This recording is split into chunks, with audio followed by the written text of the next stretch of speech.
Hello, everybody. Happy Wednesday night. Welcome back to Blood and Popcorn. I am TJ Rotell, and with me, as always, to my great pleasure, the Demogorgon Denise Pantoja and the odd movie master himself, Mr. Glenn Akers. It's Wednesday night, gang. Welcome back to Blood and Popcorn. Welcome back to Channel 29. Thanks for being here, everybody. Denise, Glenn, how we feeling this fine October-een? Great. I'm great. I've got pumpkins galore. How about you, Glenn? Also very good. It's great to be back watching horror movies with you guys. Indeed it is. Well, tonight we've got one. We've got a horror movie to talk about tonight, and that is the 2023 Halloween time terror known as Dark Harvest.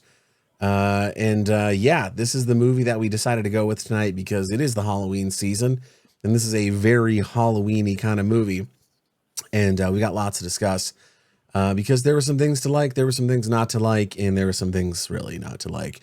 And that's how we'll get things kicked off. But before we do, Denise, why don't you tell us a little bit about Dark Harvest and what we can expect to talk about here in the next hour or so? Okay, so Dark Harvest is a 96-minute movie that deals with it's based on a book written in '06 by the same name, Dark Harvest, by Norman Partridge. And it was actually on like 100 Best Books of the Year that year. Loosely, some of the articles say loosely based, others say based on. So obviously there's going to be a lot of differences, but it's talking about a ritual sacrifice that happens every Halloween in this small town where the young boys of the town are locked up for a few days without food and water, and then to run amok throughout the town and to chase down this one creature that sort of grows throughout the year. And he's known as October Boy in the book, as well as Sawtooth Jack, which is how they refer to him in the movie. And whoever Sawtooth kills Jack. him, which is a great name. Mm. And whoever kills him before he gets to the church by midnight, the family gets set up for the next year, and they get to leave the town with a brand new Corvette.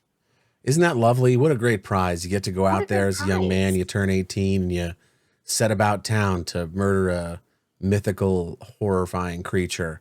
And then you get a Corvette and a check. To save the town. Yeah, I wish something like that was going on today. I could use the money and the Corvette. But we'll discuss the real fate of those young heroes towards the end of the show. We're going to discuss the fine print. The fine print in the contract that is the Harvesters Guild Run 64 winner. So let's kind of go into it. So we kick this movie off, and we with the 1963. It's 1963 because they're giving away in the movie a 64 Corvette. So that's next year's model. So it's 1960. So in 1962, we see the winner in 1962. It's right off the bat we get a pretty gruesome death from one of the other young competitors, and we crown our winner. We crown our winner right away. And it's, you think everything's going great. The kid gets a new car. He gets a fat check. His family gets set up with a new model home in the nice part of town. And then we kind of fast forward a year, and we see the story of his brother, Richie Shepard, who is not allowed to participate in the annual run, which is that's the rules. It's the rules. It's against the rules. It's sounded very hard up on rules. This first act of the movie was interesting. It felt like a lot of trying to stuff a bunch of exposition in at the front, so that because there's a lot, like there's a fair amount of lore into the world. What did you guys think of kind of this first act, kind of setting up the rest of the movie? What were your initial thoughts here when you started watching the film? Glenn, I'll let you go first because we have not discussed this amongst ourselves at all. You're hearing this live and in person, so I'm curious to know Glenn's thoughts.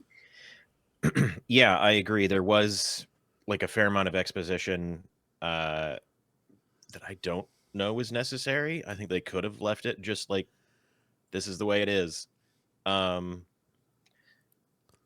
I I'm not gonna lie, I think this could have been a great short. It's funny that you say that, because one of my notes, one of the notes that I took down while watching this was, let me read it off so I get it right. Yeah, that this would have made a great episode of Masters of Horror or Are You Afraid of the Dark? Yeah. Well, and this has also a similar, I mean, listen, not that this is a groundbreaking thought. You know, we've always had stories about ritual sacrifices, but this has also been an episode in Supernatural. Mm. Oh. I wonder if they took any Very similar. inspiration from this. Well, I don't know, because if the book came out in 2006, I want to say Supernatural might have started somewhere around that time. So it could have just been coincidence. It could have been vice versa. Who knows? Yeah, I mean, it is a lot. But Denise, let us hear your thoughts on how this thing kicked off and how it made you feel inside. How it made me feel inside. Well, I was confused a bit by a few things, but yeah, it does feel very, Shirley Jackson, the lottery ish. The whole idea. Little Hunger Games. Yeah, this ritual sacrifice. Yeah, I wasn't entirely sure if we were meant to be in the 60s or if we were, how like The Village kind of started off, and some other movies where it's like, are we in the past, or is this just a place that kind of exists out of time? Because I enjoyed a lot of the visuals. I enjoyed this kid in the middle of the road, and there was this really nice shot, but some of it felt to me almost facade-ish. So visually, for me, I liked it, but also wanted more depth, if that makes any sense. Yeah, that it does. It does make sense. I mean, one of the phrases that came to mind here for me was, and I've only ever used this phrase once before, and that was the remake of It.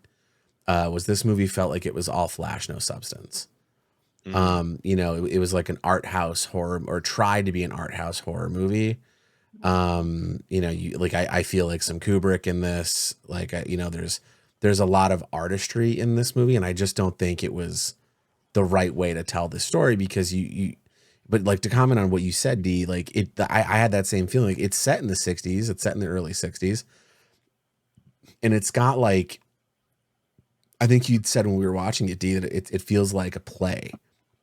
Like a play set in the 60s, where it's, and that's what it feels like. It feels like everyone's wearing a costume, and it feels like they're on a back lot, and nothing about it feels genuine or real. And it's a little disorienting, because I'm watching it. That's how I felt. I was like, is this like an alternate reality situation, or are we in like the main timeline with this? Like, is this, it just felt so out of, like, everything right from the jump started to feel out of place. And I didn't get that in the opening frames. Like, when we get the 1962 winner, it wasn't so prominent. But when we flash forward the year, and we see Richie, who's now become like a greaser. He's a bad boy. Yeah, he's a bad boy. He's smoking cigarettes, and he's setting off firecrackers and trash cans, and it all just feels very forced.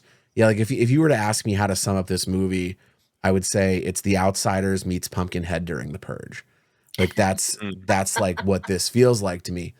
And that's kind of but it feels like it's, and I don't know if it's because it's so sharp and everything's so glossy and high definition, but it's just kind of like, I don't know. What are your, like, was there any thoughts on, like, what bothered you about these kind of opening minutes of the movie? Because, like I said, to me, it just felt out of place. Glenn, go ahead. I kind of gave mine. Yeah. Oh, it's funny you say that, because like most of my notes are the look of it, and my longest note is how the look doesn't represent what I think it should look like as a movie in the 60s. It does. Like, the cinematography is very good. It's very pretty. There's some amazing shots in it. But it's, like you said, it's way too clean and sharp, and overly contrasty. Like it looks like a modern horror movie, like you said, like a art house horror, with a not as great color grade. But like that, like it looks like that's the style they're going for. Like in my notes, I was like, it looks like a high budget horror adjacent television show, like Criminal Minds or something like this. Yeah. Or it kind of looks like The Purge, where it's like oversaturated colors. It's always like sunset for some reason. It's very like pretty, but like it doesn't evoke the 60s like it should. Mm-hmm.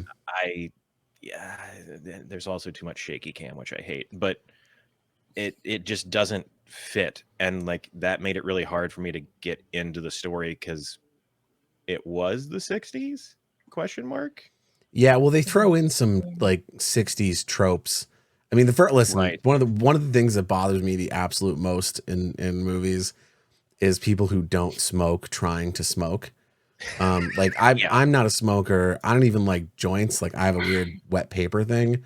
I've never smoked, so I'm not going to sit here and pretend to know how to smoke. But I've got a lot of family members who have smoked, and it just like right off the bat, Richie like holding the most movie cigarette you've ever seen, and he's like really? awkwardly fumbling with it in his fingers. And like we did a short with some friends once, and our friend who's not a smoker had to smoke, and she smoked packs of fake cigarettes to try to get that movement down. It's an emotional Abinaya thing from like Stanislavski, where you're like you repetitive movement, so it becomes muscle memory. And it's just like it almost felt like they were looking at the wardrobe and they were like, he doesn't look like a bad boy enough. Someone give him a cigarette. Right. And he's like, I've never smoked. And they're like, it's okay, no one will know. And he's like, and like no smoke's coming out of his mouth. It's really weird. Pervis would be so proud using your college education. Yeah. Hey, shout out to my college acting teacher, Pervis. She was fucking dope. But yeah, like that's that. But that besides the smoking thing, you just like kind of get it right away. It's like we're a bunch of greasers and we're like the bad boys in town, and you damn kids, and like God love them. They really tried to. I don't know how much of this is in the book, but the only real female character is an African American girl, who they really trope out. Like it's like right away they're like, well, I'm not allowed to go to the dance for reasons. And you're like, okay, we get it. It's the 60s. There's segregation. It's a shitty time to in history. And I'm just like to have that moment, like we get it. Like we understand, like, but to have to continually explain it, like we understand it was a horrible time in American history. That felt really, that even felt really forced and out of place because listen, you didn't have to do much. Like, it's a pretty well documented time in history in America that it's fucking awful. But yeah, they put this poor girl in this movie and they make her, go through, and it just, I don't know. It just wasn't, it was weird to watch. Cause like I said, even that felt forced. It's like, it's the 60s. We have to have racism. And like, well, how do we get racism? It's like, let's put this girl in the movie and then we'll comment on it. And it's like, okay. Like tiptoed around it a little too much. Yeah. Like it wasn't as bad as it was then. Oh yeah, no, like we did a thing. Yeah, but that's what I'm saying. Not that like, I want to see that, but it was just like little nods, right? It was like disingenuous, kind of. Yeah, that's what I'm saying. It didn't feel real, and because it didn't feel real, it felt insulting to the actual horrific atrocities that these poor people had to endure in that time period. From what I understand, because I read a few reviews on this, the character, I believe, was white in the book, so I think that was a movie choice. Yeah, that's probably why it felt so forced. But again, like there were more things than that in this movie. Like I said, like you had these like the greaser jackets, like the denim jackets with like the bandits name written on the back, and like you're like, but you never get any explanation as to who they are. It's like someone like drops you in the middle of the movie and then dumps like, okay, it's the 60s and you're in a Midwestern town and there's cornfields and there's greasers and there's a killer and the whole town's in on it, and go. and you're like, oh, whoa, pump the brakes. I'm still enjoying the first few frames where we got to see the monster, who's dope, by the way. Like, the monster's really, really cool. Like, the creature design is fucking great, even though it feels like that monster was heavily CG'd at most of the movie. Sure. I mean, how do you get an emaciated? I mean, Doug Jones could have done it. If you stuck Dougie in that suit, he would have been a sick ass Sawtooth Chad. What were you gonna say, D? Question for you guys, if you are done, TJ. Oh yeah, I'm just rambling now. Did you care about any of the characters? Not a single one. No. Okay. See, I maybe Sawtooth. Yeah, if any of them, it would have been Sawtooth. Absolutely. The brotherly connection got me. But yeah, it all happened so fast, and we were thrown in there that there wasn't a whole lot of connection to the characters that made you really care about what was going on. Maybe 96 minutes was too short for this. Maybe we needed a little more time with the characters. Yeah, I actually made that note as well, where it feels so rushed that it's like, this probably could have been a pretty good movie if it had a better script, more time to enjoy the characters and to get to know them, and better. I'm going to say this, but I don't blame the actors for this. I say better acting, because I think the actors were pretty good. Like, I think, especially for a horror movie, there were some good actors in this movie, but it's a partnership between actor and director. And, the actor is responsible for bringing that script to life under the director's guidance. And I just didn't get that. It felt a lot like, I'm reading lines. Yeah, I'm reading lines too. Well, what about me over here? I've got lines. Hey, shut up, Jimmy. You know what I mean? It's like, it felt like a script. It felt like fucking Our Town. You know what I mean? Yeah, it felt very disjointed. Yeah. And it's interesting. So it was directed by David Slade, who also directed 30 Days of Night and Hard Candy, and where I'm guessing maybe he met Elizabeth Reeser, Twilight Saga Eclipse. Oh. So, I mean, he's got credits under his belt here. And this is a newer movie. This came out in 2023. It had a one-day limited release at some of the Alamo Drafthouse theaters, and then went digital the next day. But yeah, some of them, and this was stated in another one of the reviews that I read, some of the acting was like especially by the veterans, was so over the top, and then some was good, and then some was just like not great. So it was all very, uneven. I think that I would disagree, because they were talking about the veteran actors like Elizabeth Reeser and the dude who played the cop. He is Luke Kirby, Officer Jerry Riggs. His character choices were a lot for me. Like, he went like a little sling blade towards the middle of the movie. He got like this accent. And you're like, where did that fucking come from? You like decided to throw an accent on your character halfway through the movie, guy? Well, like Elizabeth Reese, it ratchets up so fast. You see Elizabeth Reese's character, and you get it like in the beginning, like something's off with the parents. Like, you get that right away in the first act. But then it goes so hard. Like she's like, here's a cupcake. And he's like, fine, I love you, Mom. I'm going out to kill a monster. And she's like, and you come back and she's like smoking cigarettes, and she's got pills and booze. And it's just, there's no lead up. It's like, I mean, like, it's a straight up, it's a 90-degree incline in her character. And it's jarring. You're just like, listen, I got that you were struggling with something, but now it's just like, well, for a whole year though. So I disagree slightly.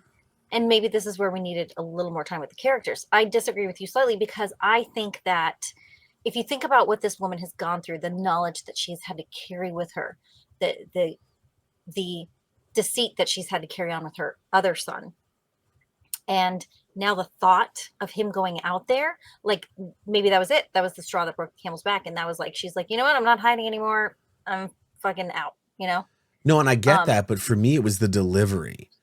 Like, it was cartoony. Like it didn't like she's a solid actress. Like she's got a great body of She's work. great. But in this movie, it felt like the director was like, go bigger. And she was like, I can play distraught. And he's like, go bigger. Art props, get her pills on the table and get a glass of, do you smoke? And she's like, no, I've never smoked. Get her cigarettes. Someone get her the fake pack of cigarettes so she could smoke. Like, that's what it felt like. It's like you have a veteran actor, let them do their craft. And this felt like over direction to me. And because of that scene in the kitchen comes off as a bit cartoony. And that's one of the reasons I didn't like that scene. Cause it was just like, it just didn't feel authentic to me, but none of this movie does. Like there's not a single frame of this movie save the very end. Like in the climax, which we'll get to later on, that's the only part of this movie that feels authentic, where the brothers are having a moment. But yeah, just like the dad didn't really. He was just like, don't go do the run, and it's I don't know, like, but like, well, let's. So we've gone now. The boys have been locked. We've set the stage. The run is nigh. And the boys have gotten locked in their rooms for 3 days. We're watching them very artistically, beautifully shot, transform into literal monsters of their own by the donning of monster masks, which again, I assume was a choice of like, now they're wearing the masks. Now they've become the monster. And it's like, you know, there's that great line in Night of the Living Dead, the Savini one. I can't remember if it's in the original, if it comes from Barbara or not, because Barbara's not the same character in that movie. But she says it's something like they're us, we're them, and they're us. We're them and they're us. And that's what this felt like. And it's like, oh, they're going out to hunt a monster, so to do so, they become monsters themselves. And that shit happens like fucking crazy in the middle of the movie. Like these kids go from like, here's the thing, like this town does this every year. This is an annual event. Is this the first time these kids have fucking outright rioted in the streets? Like they're killing each other. They're killing the townspeople. Shop owners. Like they're fucking like breaking and entering. They're like, they've become total creatures of the night. And I'm just like, what the fuck? Like I thought they're supposed to be hunting the monster, but you've driven them to the brink of insanity. First off, ketosis is, I gotta stop eating, because ketosis apparently gives you ungodly strength and endurance and stamina. I know if I don't eat for 6 hours, I get weak and feel like I'm gonna pass out. These kids are like, I'm fucking starving, and they get out and they're like, let's fucking do it. Let's go. It's game time. And you're like, how are you standing? Like, one kid throws a fucking axe right into one of his fucking classmates' head. Yeah, splits it in half. It's fucking, it's crazy. Like, it's just like, I don't understand. Like, food I can get, but no water for 72 hours. Well, yeah. I mean, did they say no water? I think I just assumed no water because, right, somebody said. Well, one of the kids is like, I'm so thirsty. Okay. So like no food, no water. That's a dry fast for 72 hours. That would kill most people. Yeah. Like, you know what I mean? Like, and it's just like, you've got these kids and they should be collapsing on the floor, but they come out and they're like, I'm wearing a werewolf mask now, so I'm going to howl at the moon. Like, okay. That is okay. I had a question about that. What's with the howling every year? They're just howling. Because that's what you do when you're a kid. You never ran out in the cornfields to kill a monster and howl at the moon? No. We didn't have cornfields where I grew up. Glenn did. Glenn, did you ever? We did not. Howl at the moon? The full corn moon? How did your sacrifices go? We can't talk about it. The Harvest Society in Illinois would come for Glenn. He'd pop up behind corn him. won't come up if we talk about it. Sorry. That's true. Yeah, that's true. It'd be a bad harvest. It'd be a dark harvest, some would say. But I will say this, like when we get into the second act and the bodies start hitting the floor, there are some truly outstanding death scenes in this. Yes. Did you guys have any favorites? Mm-hmm. Talk about it, Dee, when you've got some liquid in you. So Denise wasn't able to go 72 minutes, let alone 72 hours without a drink. She's already dehydrated. She needs electrolytes. Listen, Shush up. So there's a bunch of boys hiding out in like a storm shelter. And one guy's trying to get in, but he doesn't have the money to buy his way in. And he's getting attacked by Sawtooth. So one of the other guys is like, "We gotta let him in." And they're like, "No." So he opens the door and Sawtooth goes in. And I'm like, are there gonna be any boys left for next year? But he goes in, and then you have a shot from the street, and it's just like this fucking ginormous spray of blood out the doors. And I thought it was very beautiful. Glenn, you know what it reminds me of? The Shining. Mm-hmm. The elevator doors, the slow motion, Yeah. the blood pouring out. And again, very artistic, but Oh, great. wholly unrealistic. Like, one, Yeah. the amount of like, did he kill all of them all at once with like a grenade? I Like, yeah, I know. And why was it just blood and not like And his viscera thing- or fleshy bits? But not only that, one of his things is, for some reason, he's able to create fire from his head. Well, yeah, And so obviously. he like burns things down too. So it's interesting that he just went straight up. Maybe he heated them rapidly. He caused like a rapid internal boiling of their internal blood, combustion. and they popped like a balloon, like a water balloon, and just went. Sure. All 20 kids simultaneously, chock-a-block full of about 16 pints of blood, just They were all standing in front of the doorway. they were all in front of like the stairs. piled in, and he like teleported behind them, No stairs. exploded No them, walls. and then they went poof, and they all exploded out into blood. Like, it was a cool shot, but again, it felt like oh, this is going to be on my reel. On a real shot. Yes, Oh, I was going to say. Yeah. Real Special shot. effect reel, cinematography reel, director reel. Yeah, a All lot of the this movie written felt like that, sadly, which I don't like. I hate that. I mean, get your shot, but like, oh my god. Like real movies. What about you, Glenn? Do you have any favorite death scenes in this? It would. I don't remember the kid's name because I don't remember any of them. It was when they're running through the cornfield and he gets like cut in half in front of the moon, Oh yeah. Oh, like at the waist. And again, it's just like a slow-mo shot, and like his torso falls and like his legs fall, and it's like it's silhouetted by the moon. It's pretty great. Yeah, it's very pretty. It is very pretty. I don't know. like. Did he have a scythe? No, I think he just did that with his did that? hands. Or Uh-huh. his mind? Question mark. Yeah, Right. because he's got kind of claw hands, I guess. Sure. Like they were kind of sharp, I guess. I don't know, maybe. Oh, I mean, I liked it.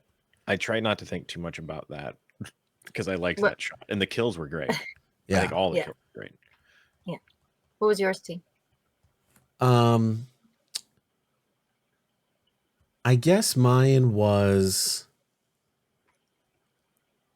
the face rip. Well, it was a tie, I think, between the head, the partial decapitation, and the face, like the grabbing of the mouth and the peeling back of the head.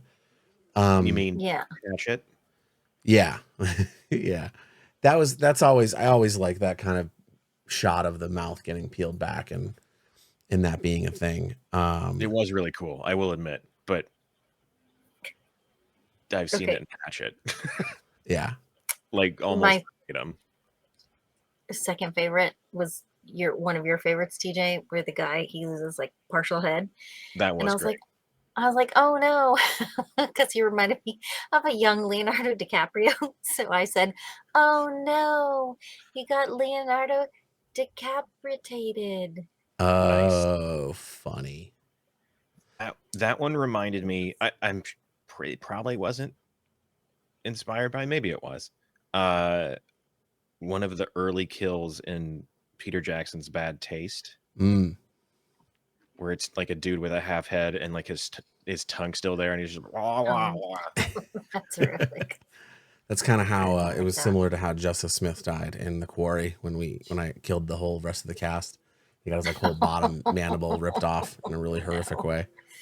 Nice. Aw, Yeah, that was a fun one. too soon.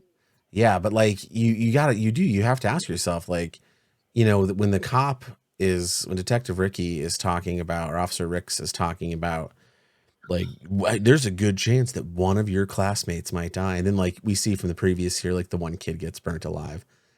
Dude, there's like 2-3 dozen kids die that year. Like, Yeah, how many boys do they have at that school? And how many 18-year-olds? in the The town. whole senior class goes out.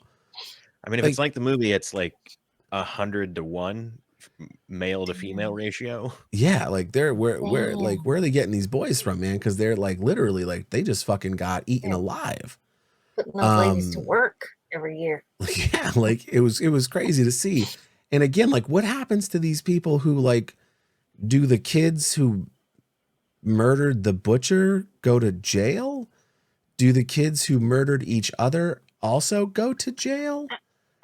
Like, or is it like The Purge where it's like, hey, we kept them in a room for 3 days and didn't feed them or drink them water. Like, let's cut them some slack. And then like, you got to look like the parents like, oh no, Sawtooth Jack got little Jimmy. It's like, no, Frank Jones down the street put an axe through little Jimmy's head and split it in twain like a log. Like what, like. Or do they know that? Do they cover it up? Does the lone officer in the town? That's all you need. Also, why, if he's the only officer, why isn't he the sheriff? Why isn't it Sheriff Ricks? Yeah. Why is it just Officer Ricks? And he's the literal only one. And he is able to catch Richie before he leaves town at the beginning of the movie. How did he know? Well, Sheriff Jones Richie takes that week off. That's his. And he couldn't win. Yeah, he's the sheriff doesn't like this. He has no stomach for it, so he goes on vacation that week. He takes PTO. My other question was like, all towns have people, excuse me, like move in. What about the people who moved in this year and are like, what the fuck's happening? Yeah. Well, that's the thing. They're like, go do what? If you're born here, you're cursed and you can never leave. And that girl's like, yeah, I moved here like 6 months ago to live with my aunt. Right. And then like, she's like, yeah, because her parents apparently got out. Her dad got out. Her dad got out, but how?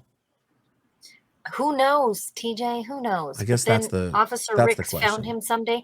How was he doing his officer duties in the town and then running off to find this chick and killing her parents? Yeah, they died. You don't. And they made like an ominous like saying towards the end where they're like, the Black Road has no stop signs. Like it is out of time and it is the village. Like you can't get out of this place.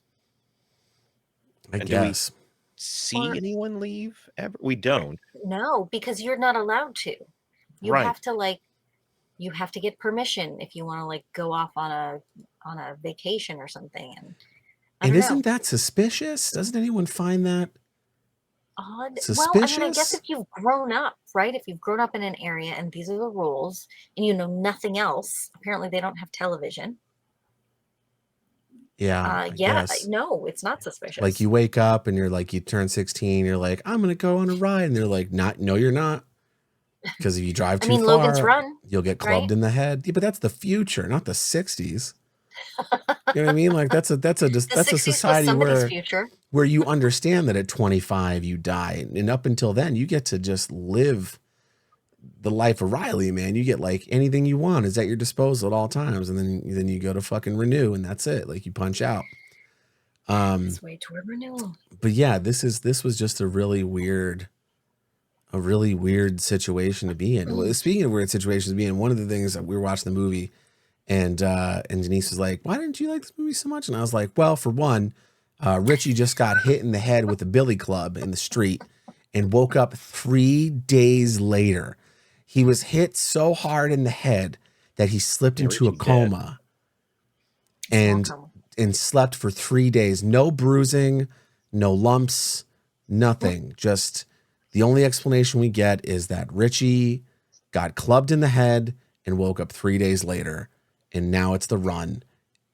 And I mean, how lucky for him, though, that he woke up 3 days later. Right. But, well, I want to know why they didn't tell him it was over. Sorry, you missed it, kid. Yeah. Or why they didn't if they drugged him, why not just drug him for another night? Keep drugging him. Yeah. Like I'm betting there was some sort of drugs in those cupcakes that his mom made, something to sedate him. But Richie's got that mad, crazy endurance. Like he's like, I don't care. I can take a violent blow to the head, slip into unconsciousness for 3 days, wake up, not groggy, just immediately fight my dad off, yell at Or my hungry or mom, thirsty. and then run out of the house. He hasn't eaten or had anything to drink either. It's not like they had him on an IV in a feeding tube. Like, he was just on the couch for 3 days. And he's Maybe like, it was a whoa, deleted scene. what happened? And they're like, you've been asleep for 3 days. And he's like, all right, I'm going to do the run. Like, he's still wearing the clothes he was wearing when he got knocked out. Like, he's got dirt. Like, was he shitting and pissing? Like, who was changing his underwear? Like, I have so many unanswered questions. Like, and listen, I'm all about suspending my disbelief for a time, but that's a little ridiculous, don't you think? Like, I feel like it's a little ridiculous. I mean, when you put it that way. It is. I agree. Yeah. Did anybody in chat see the movie? By I don't any know. chance? It was I on don't Amazon. know. It was actually apparently, so it was distributed by MGM, and it was like right before Amazon took over, right before the merger. So Weird. here we are. Here we are. Yeah. You know, I don't know. It's so we've had some fun. We've had some murder. So there's been some homicides, both on behalf of mayhem. Sawtooth and the children of the town, maybe even the cop. And now we've come to the big moment. It's the big climax of the scene. Richie and Kelly have teamed up. They've joined forces. Kelly wants out of the town. She is not allowed to compete because she is a woman. And I'm assuming also being a person of color also eliminates her from competing. And we come to the big twist. Richie's mom offs herself because he starts to get wise to the fact that Sawtooth is in fact his older brother. In a very shocking yet predictable moment in the film, where we what we come to learn is that Sawtooth is in fact the previous year's winner, who is starved and emaciated and then killed and stuffed with candy. Stuffed with candy. I guess. Don't know why. To make it more visceral when the boys rip into Sawtooth's body and eat his insides, which is candy, maybe? Yeah. It was funny. The first time you see it at the beginning, I was like, that looks a lot like candy when they were like ripping into him. And I was like, oh, okay. At least that was part of my confusion. Yeah. I was like, oh, this was a decent effect. And then I was like, wait a minute, that's a Twizzler. Yeah. Well, and I guess like for me, I couldn't tell whether or not it was really candy or if they were so hungry from the starvation that they were consuming his flesh, and in their minds and their starvation insanity, they thought it was candy, because it almost like it's like that shoestring licorice is in there, but then they're like pulling out like Zag bars and like taffy, and you're like, well, that's clearly, there's a wrapper on that one. That's clearly not, brand name. Fucking Laffy Taffy over there. Like, that's not, Is that a Willy Wonka bar? Yeah, right. Like, what is it? But like, yeah, like the golden ticket. Yeah, it's in his sternum. But yeah, we come to find out that Sawtooth is in fact Jim Shepard, Richie's brother, and the whole thing starts to unravel. And I don't know, what did that surprise you guys at all? Like, did you see that and immediately go, oh my God, it's Jim? No. I think I saw that one. I think I called it when we watched it the first time. I was like, oh, it's his brother. Gotcha. Yeah. Yeah, as soon as like his brother was missing after winning early on, I was like, oh, okay, so it's him.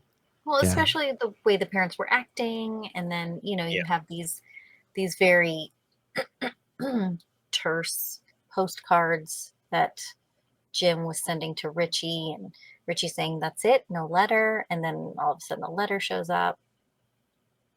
Yeah. But Well, and it's for a town that does so much to conceal their horrible secret.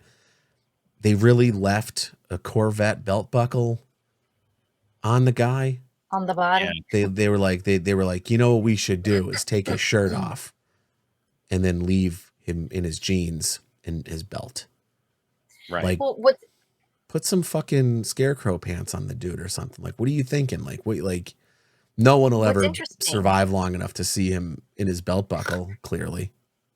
Well, but here's the thing, right? Because they're like, I think part of the reason they like starve them and they don't give them water is so that they are singularly focused on the prize, right? Yeah. And I don't, do they like also, okay, here's a question. Do they know that Sawtooth is stuffed with candy and then you're going to get to eat him when he's dead? Like, I don't know. Yeah, I think But- that's part of the experience, because the cop says that in the gymnasium. He's like, and we're gonna starve you for 3 days, and then you're gonna come out there and you're gonna kill Sawtooth, and then you're gonna gorge yourself on his candy heart. And it's like, But- neato. Here, right, they do that because maybe if they're so ravenous, they're not going to pay attention to those details. But Richie's paying attention to those details. But he, like you said, he also has not eaten or Yeah, had water. He's for been in 3 a days coma for because 3 He's days. been, He hasn't eaten out. and been hit in the head. Yeah, although he did have a bite of cupcake. Mm. he didn't. He He's didn't fine. bite the He's cupcake. good. He gave No, it. he did. He gave it to the other boys. He had one bite. Did he? Are you sure? I'm pretty sure he had one bite. I thought he just took it and then he threw it on the ground. And those other guys were like, "Give me that fucking cupcake." I think he had a bite when he was like walking away from his mom or walking towards his friends or something like that. And I'm like, why didn't he have for his friends the cupcake? And then he was just like, bleh. Yeah, because he knew it was Throw it away. drugged. That's why. Why knew, didn't he take knew. the whole batch of cupcakes? Because he knew they were drugged. He was smart. Were they Richie. though? It was all that blow to the head and all those cigarettes that made him so smart. And there was no stopping him after that. But I love Richie's plan, you know, when he realizes it's his brother Jim and his mother has just killed herself, which good for him. The acting in that scene was good. His reaction was very good to that. Mm-hmm. That was a solid bit of acting. Like I That said, was I don't, surprising. That was brutal. yeah, I I don't was think like- there were many bad actors in the movie. I think everyone was pretty well talented. I just think the material they had to work with and how they were told to deliver that material made it hard to do. We need levels. Yeah, and everyone just kind of hit 60 and stayed there. But yeah, his decision at the end, you know, because his dad's like in the church somehow. He's like, I guess he's gonna shoot Sawtooth and stop He's him gonna- from or going in keep- the church, I don't know. or he's gonna shoot Richie. He's gonna keep Richie from. I don't know. You know, Because then- like the officer's like, you need to man up, this is your and it's like- responsibility. man up and do what? Like, there's so Yeah. many things that could be done. And then you've just got like he's like, I know the truth, Dad. Say his name. Oh, and Mom's dead. He's like, what? And that's it. What? Like he's just like, oh my God, like He didn't explain what happened. He didn't explain No, she like- killed herself. Nope, like- she's just dead. Mom's dead too. Like, oh no, like He's lost his whole family. and like what? What's interesting is like the dust, like the black dust or whatever they call it, that like plagues the land when Sawtooth isn't killed. Apparently, like eats people away from the inside. It's this toxic dust, but apparently the sealants on the windows and the doors in the 1960s were so good that dust particles never made it into their house. I guess it helped that they didn't have like window units for the AC. No, we see. So I mean, I guess it's a legitimate threat. Like they got to do what they got to do, but like, you know, we've seen this before. Like we've been in towns before in movies like Wicker Man and you know, Midsummer, where you know you've got these kind of crazy traditions for pagan gods and things of that nature. But this was just like it's just like the town is cursed. We're cursed. We've got to do this, or a dust comes and it kills everybody and it kills our crops. And it's like, got it, done, easy. Yeah, not a whole lot of backstory Yeah. on Yeah. the actual curse and why they have to do these. What? And I'm also curious to know, like, if we were to ever get any sort of backstory on why these sacrifices need to happen. Like, how did they didn't just all of a sudden know Yeah, that, you know, this had to have, like, how did it come about? Did they just sacrifice somebody every year? And then they kind of said, you know what, maybe we'll just make it like, did generations start to forget or like not know what was happening? And this is how they were able to keep it from the whole town, because you don't know about it until you join the Harvesters Guild, which happens when your family wins, Yeah. So he's, Richie's getting really upset with his mom and saying, was it worth it? Was it worth it? I mean, she had no idea that she was sacrificing her son by him winning until he won and they joined the Harvesters Guild. Yeah. So it's just an interesting, like, it could be a very interesting story to tell in the future. Well, too, like, I'm not typically like a big fan of like, I mean, obviously Star Wars is one thing, but like the pre-screen scroll or like the VO exposition, like, like from Galadriel at the top of 2,000 Fellowship, years like, you know what I mean? Like, I'm not always a big fan of that, but I felt like this movie could have really used, like, instead of the exposition of like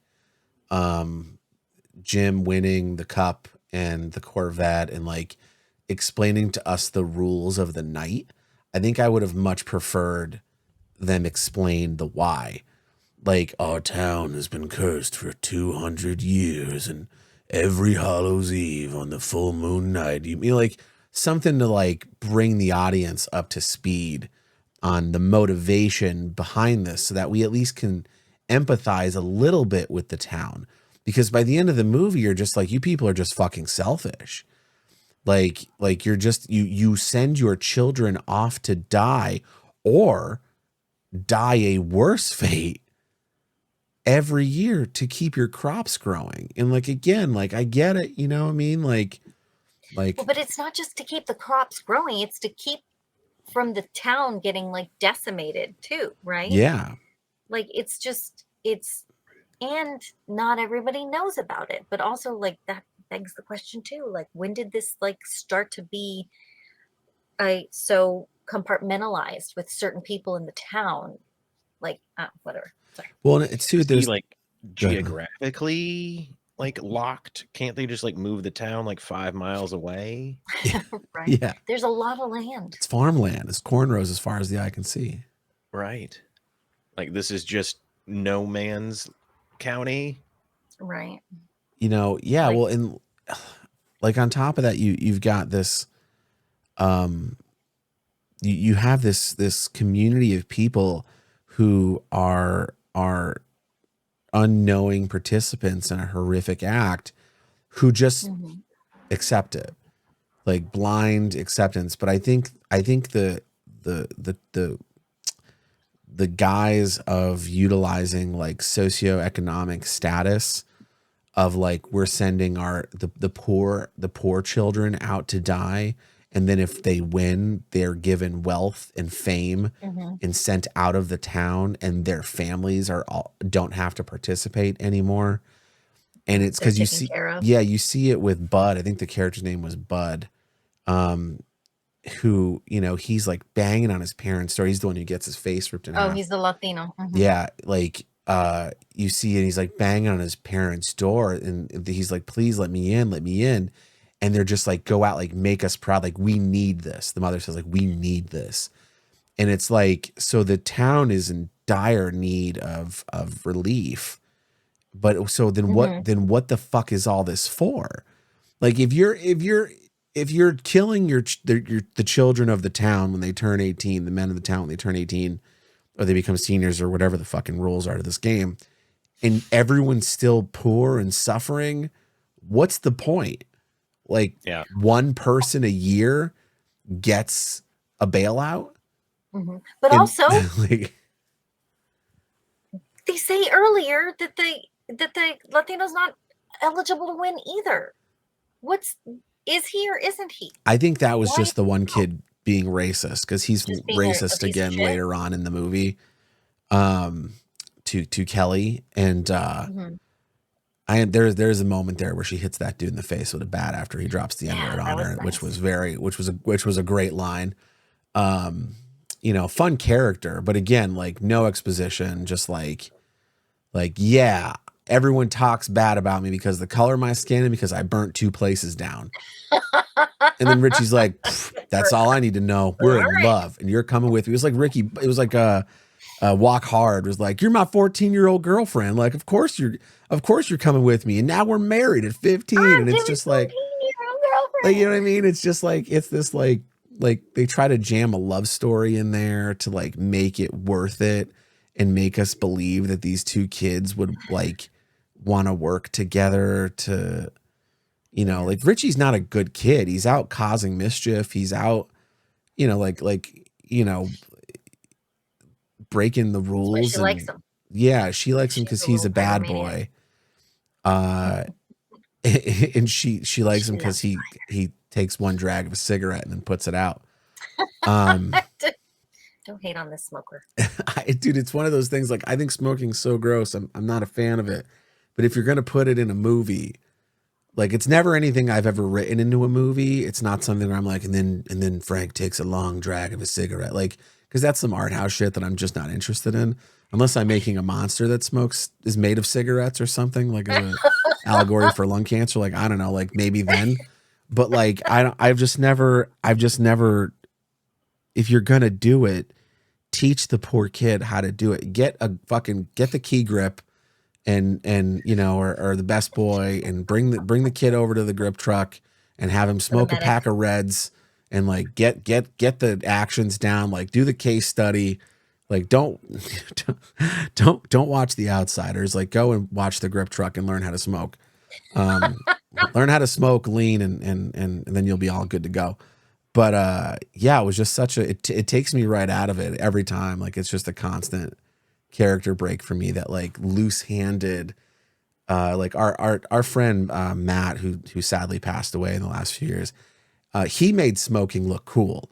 Like, he was one of those guys who like just like really knew how, like, you can almost imagine like he played with a cigarette, was lit, and like you know what I mean, like there's some people like Parker Posey in Blade Trinity like make smoking look cool. Any actor from the 1950s who probably died of lung cancer made smoking look very cool. But like, when you don't know how to do it and you're acting like your character, it's like one of those things where it's just like, you know, I don't know, it just takes it out for me. It makes an unbelievable character even more unbelievable. It's always been one of his pet peeves. Oh, I hate it so much. It's a trope that I hate. Like, yeah. It's something you can't. Oh, I agree. Like, act if you don't know how to do it. Yeah. There's no editing tricks around it. Like, it just looks bad. No, like someone hands me a like in your mouth, you run inhaling it, like it's clear. It's just no. Someone hands me a joint, I'm like, right. It's like I can't. I don't like to touch paper like that. It's a weird thing for me. But yeah, so old Smoking Richie and our firebug Kelly make it to the end, and we've learned the truth. And Richie's like, they just keep breaking the fucking rules too. They're like, hey, you're not supposed to use guns. Then the cop's like, here's a gun. You're gonna win, and here's a gun. Get it done. What are the rules? Can use the gun. What are the fucking rules to this game, and how sacred are they? I mean, it's also like, they do it to save the town. Why don't they just train one kid every year? Like, that's just his school curriculum. Yeah. You go out with like the grizzled dude who did it years before, and you like teach him how to murder Jack Skellington, or whatever the fuck his name is. Years before. Yeah, like like it's like Hunger Games again. Like, it's the District 1s and 2s. Like, they train from childhood for one purpose, and that's to volunteer as tribute and go and win the fucking Hunger Games. Like, that's what they do. That's their whole existence. But yeah, you're like, hey, we're going to send a bunch of kids who've never handled a weapon or gotten into a fight out into a fucking cornfield to fight the deadliest apex predator that has ever walked the land, who's literally just cutting boys in half with a single swipe of his hand. Right. Also, it was very kind of him to just backhand the character of Kelly when she hits him with a fucking bat in the head, instead of just knocking her head clean off her shoulders, like I'm sure he could have done. He just gives her a fresh having an emotional moment. He was like, having an emotional fucking moment. 5 across the eyes for Kelly. Meanwhile, all of Richie's friends have been eviscerated in the most horrific ways possible. Just so terrible. Like Richie's at the dance and everyone's having fun, and he's like, all my friends are dead. My brother's dead. My mom's dead. I know what's going to happen to me if I don't get out of this town. So I'm basically the Walking Dead. Like, like the likelihood of Kelly not getting Rough. offed at 12:01 that night on her walk home, incredibly low. Like, it just doesn't make any sense. Like, he's like, I'm going to get out of this town. I've got the fastest car around. And like, Also, is part of this harvest what buys the Corvette every year for them? yeah, where's they sponsored? Hey, right. So does like GM know what's going on, and they just like I- give them a new Corvette every year? I don't think so. So I think the guy who's at the microphone at the dance, it's his dealership. So I'm sure he just gives it away, right?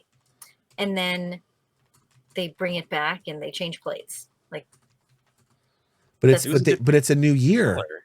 Yeah, it's a different car. well, it's a new year, but I mean, he probably just sells that in the car that is very poor. I don't understand who's buying a Corvette. Yeah. Well, and I guess That's too, the other like, thing is like, so can people come in and visit the town for like a while and get like a 5-cent cup of coffee at the diner and then leave?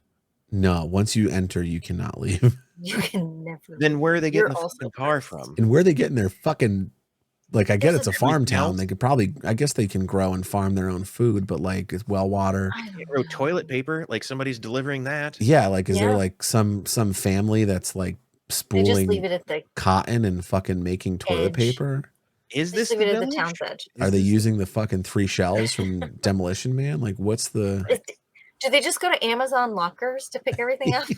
It's airdropped Where in. do they It's get their medicine? drones fly it in and airdrop their Mm. toilet paper and their paper towel and things like that. They used sandpaper in the 60s. That's when men were men. And they See. would go out there and kill Sawtooth Jack for their 18th birthday. Sandpaper for toilet paper? Is that Yeah. what's happening? The opportunity to I get a hope it was Corvette. at least a fine grit. Not Not me. Not manly enough for me. But yeah, so we reached the end of a very sweet moment where Richie, his father's out there and he's like just bummed. And Sawtooth Jack has now taken a bullet to the head. He's already taken one from the other kid. He's also taken a bullet to like the chest, still standing. So good for him. And Richie's like holding him delicately in his arms. And like, and this is the other thing too, that I guess like this feels like a Men in Black level event where you see Richie is holding Sawtooth Jack crying in his arms. No one's asking questions about like why Sawtooth Jack isn't ripping Richie in half to get to the church. Like no one's going to ask later on that night, like, hey, Officer Ricks, why didn't Sawtooth Jack murder Richie on the steps of the church? Why did he gently place Richie's gun to his forehead? Yeah, why was Richie walking him up the steps? Yeah, I don't understand why, Officer Ricks. And he's like, shut up, because next year it's going to be you out there. Like fucking Officer Ricks with his weird halfway through the movie accent. Yes, in the end, Richie, for whatever reason, pulls the trigger. And Well, to end his brother's suffering, obviously. sure, but it's not like everyone was standing around unwilling to do it. There were 50 other people there, willing and ready. Another dude had a gun 6 inches from his head and could have just as easily had done the deed. What was that? And then he was probably already formulating the plan on how to escape. Not that, you know, 'Cause it worked so silly- well silly for boy. him. Worked so well for him last time when he got a billy club to the back of the head and went to sleep for 3 days. silly boy. That's what's funny too. I don't even remember because by the end, I think we started fast forwarding through the ending to get to something that I didn't even know existed, which was a post-credit scene. Glenn, did you you see catch that, the Glenn? post-credit scene? Actually. Yeah. Like, cause maybe he was thinking like, I'm in a Corvette. I easily have the fastest car in town. It's definitely faster than the old fucking Studebaker cop car with the single cherry top and stuff. Like there's no way that car is catching that Corvette in a million years. I didn't like that scene because that didn't happen. Yeah. Like how did he not get out of Dodge? you know, he gets the Corvette, he gets the check. Obviously, the cop knows he's going to run. The other truck came in too, didn't it? Yeah, well, 'Cause we that saw like it the the first time. farmer, because he like gets the cop, right? Right. And then the it's farmer takes him out and buries That him. fucker. And I mean, In a pre-dug grave, right where it happened. Weird. well, yeah. Well, the cop was walking him to the grave, I Fortuitous. guess, to murder him. Sure. Did he? Oh, Did he yeah. murder him? I don't remember if they murdered the guy, But and good then thing he they becomes stopped. The Sawtooth car Jim. is exactly right there. You know. Well, because the cop was there. Yeah, but like, yeah, there's Mhm. no It's all way on planned. God's green earth that Corvette couldn't have outrun that cop car. Like, Also, No, I guarantee it. why couldn't it have gone like into the field a little bit? You know, like can't cars go off the road even a little? I know it's not, you know, 4x4 capability, but like, well, and it's just two, go around. like earlier in the movie, Kelly, while Officer Ricks has a gun to Richie's head, hits him in the face with a baseball bat. She does. While the gun's to his head. He's like, stay in the car. Whatever you do, don't get out of the car. You're so noble, Richie. You both probably could have gotten away if Kelly just snuck up behind that dude and Just followed. bopped him on the head. Like, you know, and then get out of here. Get out of here. You like the dad at the end. But yeah, like talking about the post-credit scene, like, I don't know. Like I didn't even know it existed because the last time we watched this, I shut it off the second I saw the first credit. really? And I was like, this movie was fucking terrible. Then I shut it off. I didn't even know there was a credit scene. It's the best scene in the movie. Yeah. Well, I mean, but even that, it's like, burn it down, Richie. Burn it all down. But how? There's a town full of kids that are looking to kill him. What is he gonna do that's different than anyone else has ever done? Is he sentient? Like this, he knows he's Richie and he knows, you know, because Jim obviously went to his old house and burnt it down. So Jim kind of knew that he was Jim. And he recognized his brother enough to not rip him in twain. True. But yeah, like the whole like dad thing, like go get him, Richie. Do it for Jim. Do it for me. Do it for your mother. Bring this town to its knees with another 9-year plague before we start this shit all over again, because that's what we're gonna do. Like, I don't know, like, or just don't repopulate the area. Yeah, just let it go. You know, it's like in Cabin in the Woods. You know, maybe it's time for someone else to have a go. You know, yeah. Like, so general thoughts. Like now that we've kind of recapped the film and shared some thoughts about it, like general thoughts overall on the movie. Go, Glenn. Great kills, really good cinematography. Wrong movie that it's in. Meandering, not cohesive, very confusing story lore. I guess the story's not confusing, but the lore is.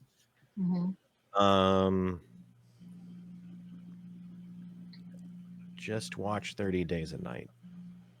Oh.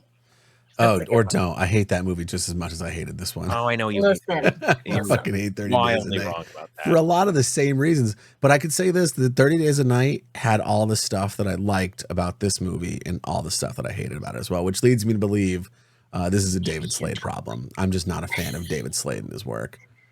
The cinematography worked in 30 Days, though. It did. Like, well, it worked in this too. Like everything you just said was the same thing I had on my list. Like, did you like Hard Candy though? I never saw Hard did Candy. like Hard Candy. You never saw Hard Candy? It's Mm-mm. really good. Well, you like Twilight Eclipse? Don't Who you you? talking to? Me. You, Glenn. I've never seen it. Maybe Never you seen just don't like his action movies, actiony horror movies. Isn't that all he does? Well, I mean, I wouldn't call Hard Candy an action horror movie. Oh, that's fair. That's fair. Was Hard Candy the one? Was that Keanu Reeves? Is that the Keanu Reeves one? Ellen. No, that was Page at Patrick the time. Wilson. Patrick Wilson and who'd you say? Elliot Page. Elliot Page, yeah. Hard Candy. Oh, okay. Yeah, no. When she kidnaps him. Mm-hmm. Yeah, I didn't see this. It was really good. Haley's a smart, charming teenage girl. Jeff's a handsome, smooth fashion photographer. And an internet chat, coffee shop, impromptu fashion shoot at Jeff's place. He's in for a surprise. Yeah, yeah, like when it comes to scary movies, I typically like things more on the fantastical side. So when things are like real, I guess, real adjacent, that's where I kind of get lost. I lose interest. Like I'm a Freddy Krueger and Jason kind of guy. I'm not like a Norman Bates.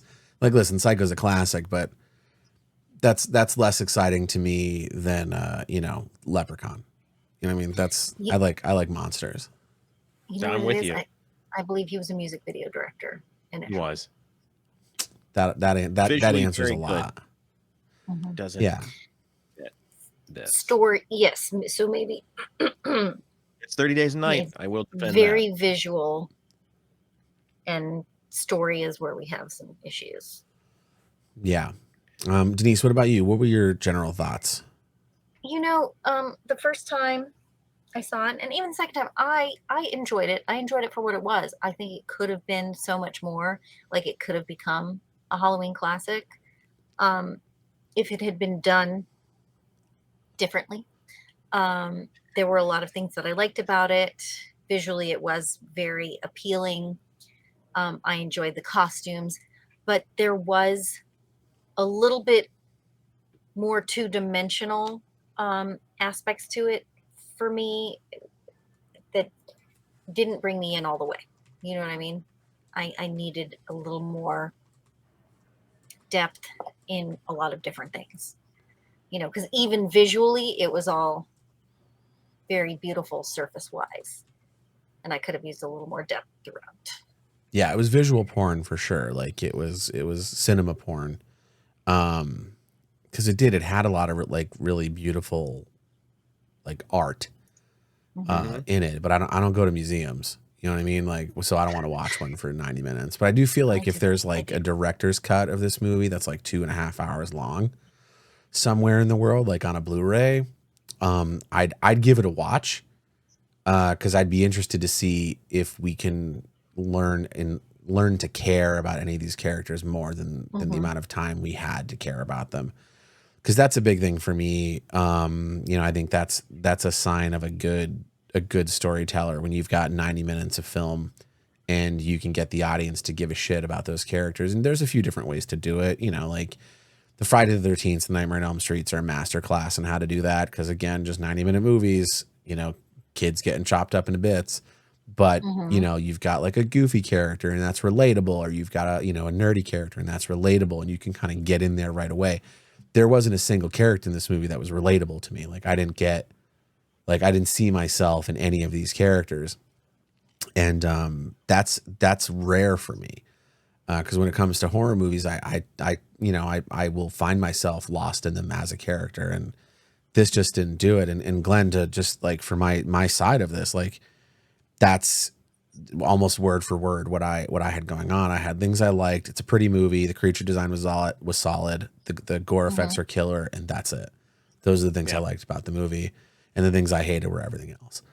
Because it is, it's the truth. And on the show we typically like to give credit where it's due, and give props to the filmmakers, because they did go out and make a movie, and they did tell a story, and they got it made, and that deserves some flowers.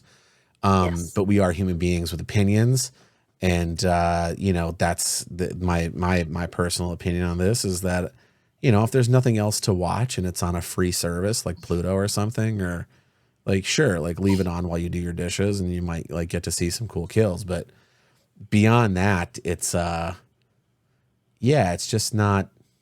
It just wasn't very compelling for me. Like it had all the parts. Like it's like it followed the recipe.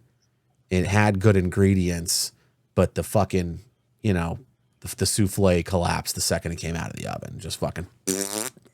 Yeah, it was an AI recipe. Yeah. Oh, that's actually a really good. Glenn. Yeah. So I'm noticing we're freezing a little bit here and there. Glenn froze with his eyes closed for a second. He's like, oh, cool. yeah. But but yeah, like that's it. Like you had so many things to make this a good movie. You had a good cast with good actors and a good creature and good gore. Even though the gore seemed to be entirely CG, I didn't mind it because it was so creative and so fun that. But it was well done. Yeah, I was like, it was whoever the VFX team on this was really good because even There were a couple of moments that were a little cartoony, cartoony. Sure, Yeah. but it Little- wasn't 100%. Like No. the Shining basement blood, I'm sure they did practically, or at least mostly practically. yeah, they might have supplemented a little with, but that the big spray that looked very real. The big fountain that came out the front, they might have like supplemented some blood because the There was shit a they could good do with mix VFX of- today are Right, fucking of practical and crazy. digital effects. Yeah. I see. I didn't mind watching it a second time, and I wouldn't mind watching it again. I love the lead kid. I think Richie did a great job, especially in the moments with his mom and with his brother at the end. Like he made me feel, and the brother moment made me feel. Where there, things that I wish I had more of, like more time with the characters and more lore. Absolutely.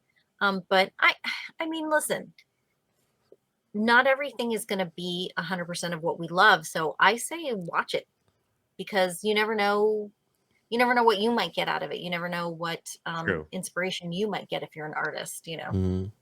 It's pretty. It has good kills. It's not a slog to get through, mainly because you're confused the whole time.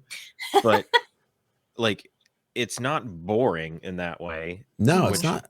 Is the cardinal sin for me of a horror movie or any movie, but especially a horror movie. Yeah, it's worth it. I wish it wasn't the last movie MGM ever produced, but whatever. It was the final nail for MGM. Article was wrong.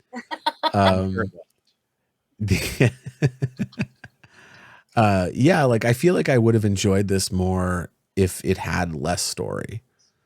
Like because if like as just a straight up monster movie where I can get fucking drunk or baked with some friends on Halloween and laugh and like have a good time. Because listen, we watch horror movies that are far worse than this that I enjoy far more. Because they know what they are. This felt like it wanted to be a really good movie.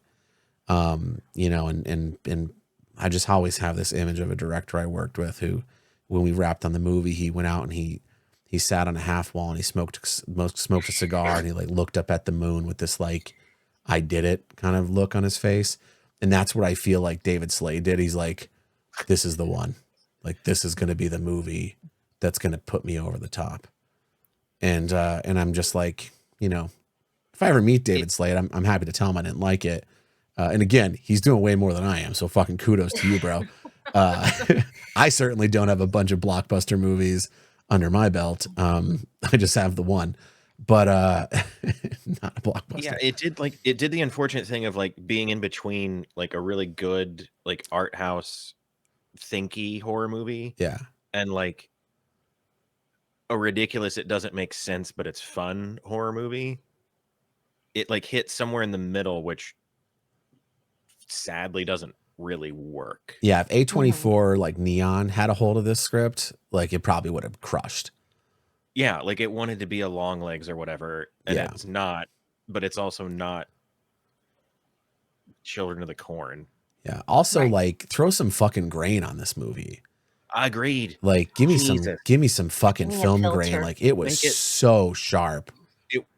Vintage lenses, like you didn't need that's it. Yeah, or something. Yeah, you can use your red or your that's where Alexa. my 2D thing comes from. Yeah, it's just that was my initial thing. I was like, oh, is this the Village? Because it looks wrong. It looks wrong. Yeah, beautiful but wrong.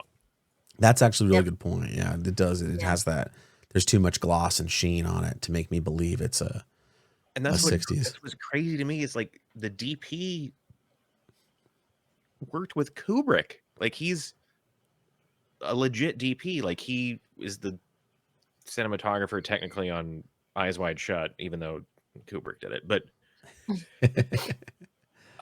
it's crazy. And then I couldn't find the budget in an article. Another article, it said it was rumored to be around or maybe just north of 40 million. 40 million? But again, it was just like a random article, and I couldn't find. It was like in the description on Google, but then when I clicked into it, I couldn't find it in the article, any of the information about it. So I mean, I would be shocked if it was 40 million, because I'm like, holy shit. I mean, they had a lot of gear. Like their night was shot very well. Like they had a lot of condors and like huge lights. Yeah, big old China balls and things floating in the sky.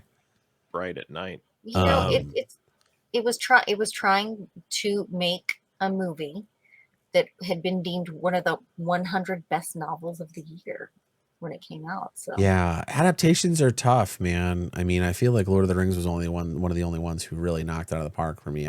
Book adaptations are really tough. Stephen King's like living proof on that. Like a lot of his stuff gets bashed when it gets translated to film. For me, if it's a TV miniseries, I will always love it and I will always watch it. I'm like lining up Storm of the Century soon to like get that done. I just rewatched. Gosh. Did you just watch Storm of the Century? I did, like a couple months ago. Yeah, I've only seen that one once. I got to give that another rewatch. But then they just remade was it Salem's Lot as well? They did, and Hey, really? the vampire, we know who it is. The person. Oh, who is it? Alexander Ward. Wait. Oh, wow. They remade Salem's Lot as a movie. Didn't they do a TV show? Yeah, and it got it went right to HBO Max, I think. Oh, and they redid it with oh crap. Didn't they do it in the 90s or early aughts with Rob Lowe? They did. I think that one was for sure made for TV. That was around the time when they knocked out like the Shining remake with the dude from Wings. Which was pretty good too. Wasn't made for TV miniseries, the 70s one. Yeah. Oh, there it is. Toby Hooper did that one. Oh, that's interesting. Sense. Yeah, I'd love to do a run on the movie's too short, which makes sense because the book is huge. Yeah. And they CG'd over Alexander for no reason. He would have been a great Victor Barlow.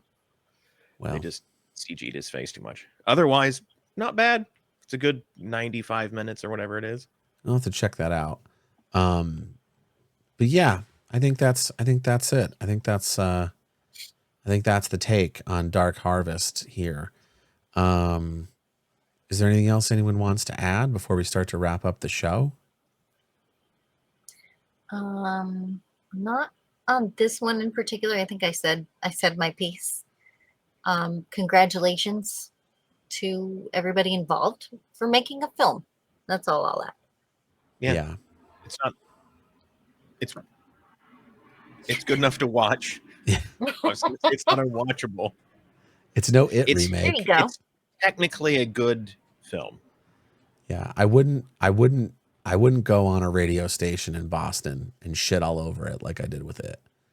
Thank God. It's fine. Oh. It's a fine film. It's okay. It's whatever. But yeah, congratulations to everybody on the team. You have every right to be proud of it. It's just not for me. I'm sure a lot of people really liked it. Oh, sure. I'm just not one of them. But yeah, I'm not gonna like go on the internet and bash this thing. Like I've publicly stated my hatred for fucking it. Like in more than one format and forum. I don't feel that passionately about this one. So yeah, for me, this is like, you will never stop. Yeah. If you're interested in seeing some cool deaths and a cool monster and some really pretty cinematography, check out Dark Harvest on Amazon Prime. Not sponsored. No, not even close. But yeah, that's it, everybody. That's the show. We're happy to be back. I haven't updated any of the new graphics yet because everything's on a new night, but to kind of run you through it. Tomorrow night, we'll be back with Blood and Popcorn Arcade. Denise and I continuing on with the casting of Frank Stone. Very excited to get back into that game. It's been a hot minute. And then starting next week, surprise, surprise, Monday night, Denise is back in the chair with Dead by Daylight, the return of Dead by Daylight, starring the one and only Denise Pantoja. So get ready to put your earplugs in and get your speakers blown out. We had to sequester Denise's desk upstairs in a window facing wall, because we were afraid that the neighbors might actually call the police. Far So from the that's neighbors. exciting. That'll be Monday nights, and then Tuesday nights, I'll be coming back with bonus round. I'll probably get into some World of Warcraft again next week, I think. And then Wednesday night we'll do another Blood and Popcorn as we march towards the end of the year and the 50th episode of Blood and Popcorn. And then Thursday nights, Blood and Popcorn Arcade. So that's it. That's the new schedule.